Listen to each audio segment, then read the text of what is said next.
আসসালামু আলাইকুম দর্শক, নুরস মমের আজকের পর্বে থাকছে পুষ্টিবিদ আয়েশা সিদ্দিকা ম্যামের কথা ফলো করে তৈরি করা খুবই পুষ্টিকর, হেলদি এবং মজাদার একটি খাবারের রেসিপি। ম্যামের কথা হচ্ছে, যে সকল বাচ্চারা খাবার খেতে চায় না তারা যদি এই খাবারটি অল্প পরিমাণেও খায় অনেক বেশি পরিমাণে পুষ্টি পেয়ে যাবে এবং বাচ্চাদের দ্রুত ওজনও বৃদ্ধি পাবে। পুষ্টিকর এই খাবারটি তৈরি করে 8 মাস থেকে যে কোনো বয়সী বাচ্চাদেরকে সকাল, দুপুর অথবা রাতের প্রধান খাবার হিসেবে খাওয়াতে পারবেন। তাহলে এখানে আর কথা না বাড়িয়ে সরাসরি চলে যাচ্ছি মূল আয়োজনে। পুষ্টিকর এই খাবারটি তৈরি করতে আমি প্রথমেই নিয়ে নিচ্ছি 1 টেবিল চামচ পরিমাণ সুজি। আমি এখানে ঘরে তৈরি সুজি নিয়েছি, আপনারা বাচ্চাদেরকে যে সুজি খাওয়ান এখানে সেই সুজিটাই নিয়ে নিতে পারবেন। আরও নিচ্ছি 1 টেবিল চামচ পরিমাণ সাবুদানা। সাবুদানাগুলোকে আমি বেশ কয়েকবার পানি চেঞ্জ করে ধুয়ে নিয়েছি, তারপর 10 মিনিটের জন্য ভিজিয়ে রেখেছিলাম। খাবারটি তৈরি করতে আমার আরও লাগছে এইটুকু পরিমাণে গাজর এবং এইটুকু পরিমাণে মিষ্টি আলু। একটি গ্রেটারের সাহায্যে আমি গাজর এবং মিষ্টি আলুটাকে খুব ভালোভাবে গ্রেট করে নিয়েছি এবং আরও দিয়ে দিচ্ছি 1 কাপ পরিমাণ লিকুইড গরুর দুধ। যে সকল বাচ্চাদেরকে গরুর দুধ খাওয়ান না তারা চাইলে এখানে গরুর দুধের পরিবর্তে নর্মাল পানি দিয়েও খাবারটি রান্না করতে পারবেন। নেড়ে চেড়ে প্রতিটি উপাদান খুব ভালোভাবে মিশিয়ে নিচ্ছি আর স্বাদের জন্য দিয়ে দিচ্ছি সামান্য 1 চিমটি লবণ এবং 1 চা চামচ পরিমাণ দুলাল চন্দ্রের তাল মিশ্রি।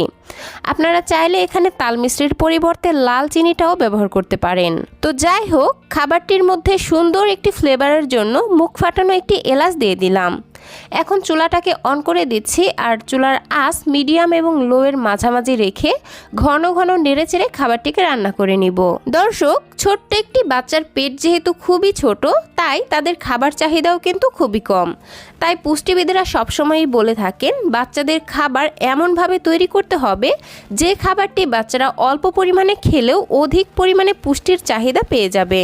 যেমন এই খাবারটি, এই একটি খাবার থেকেই বাচ্চারা কয়েকটি খাবারের পুষ্টি গুণাগুণ একসঙ্গে পেয়ে যাবে, যা বাচ্চাদের দ্রুত ওজন বাড়াতে সহায়তা করবে এবং স্মৃতিশক্তি বাড়াতেও দুর্দান্ত কাজ করবে। তো যাই হোক দর্শক, মোটামুটি 4 থেকে 5 মিনিট রান্না করে নিয়েছি আর এদিকে আমার সাবুদানা, সুজি, গাজর এবং মিষ্টি আলু কিন্তু খুব ভালোভাবে সেদ্ধ হয়ে গেছে আর দুধটাও শুকিয়ে এরকম অবস্থায় চলে এসেছে।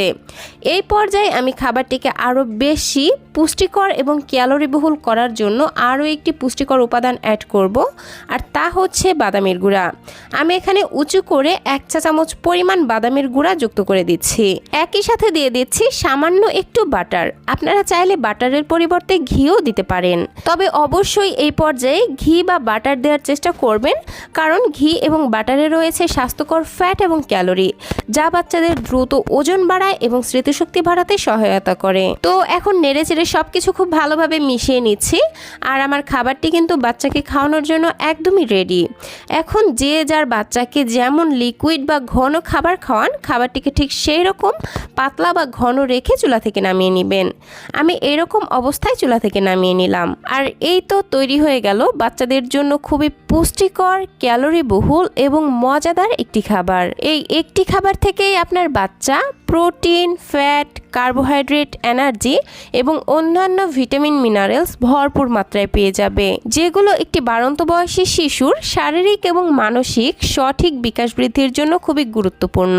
তো দর্শক, এই ছিল আমার আজকের আয়োজন। ভিডিওটি ভালো লাগলে প্লিজ একটি লাইক দিবেন এবং আজকের রেসিপিটি কেমন লাগলো সেটা ছোট্ট একটি কমেন্টের মাধ্যমে জানাতে একদমই ভুলবেন না। একই সাথে আপনার ঘরের ছোট্ট সোনামণিটির জন্য প্রতিদিন এইরকম নিত্য নতুন সহজ এবং পুষ্টিকর খাবারের রেসিপি পেতে প্লিজ আমার চ্যানেলটিকে সাবস্ক্রাইব করে পাশের ঘন্টাটি বাজিয়ে অলে সেট করে রাখবেন পরবর্তী ভিডিওর নোটিফিকেশন সবার আগে পাওয়ার জন্য।